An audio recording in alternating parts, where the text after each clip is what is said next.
ഞാനും അരുൺ കിഷോറും ബൈജേഷും കൂടെ രാവിലെ 6 മണിയോടുകൂടി ഈ മുണ്ടേരി ചാലിയാറിൻ്റെ തീരത്ത് ഈ തെരച്ചിലിനെത്തുമ്പോൾ യഥാർത്ഥത്തിൽ ഞങ്ങൾക്കൊപ്പം ആകെ 3 പേരായിരുന്നു ഉണ്ടായിരുന്നത്. പിന്നീട് ഞങ്ങളിങ്ങനെ ഓരോ സ്ഥലവും കവർ ചെയ്ത് വരുമ്പോഴേക്കും അത് 3, പിന്നീട് 5ആയി, 10ആയി, 15ആയി, 20ആയി, ഇപ്പോൾ 30-ലും അധികമായി.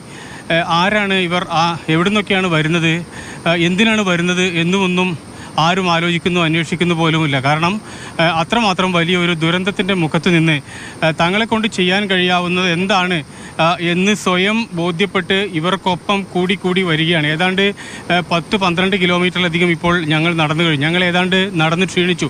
പക്ഷേ ഞങ്ങൾക്കുള്ള ക്ഷീണമൊന്നും ഇവർക്ക് ആർക്കും തന്നെ ഇല്ല. കാരണം അവരൊക്കെ അത്രമാത്രം ഇതിൽ രക്ഷാപ്രവർത്തനം നടത്തുന്നതിന് വേണ്ടി മാനസികമായി തയ്യാറായി.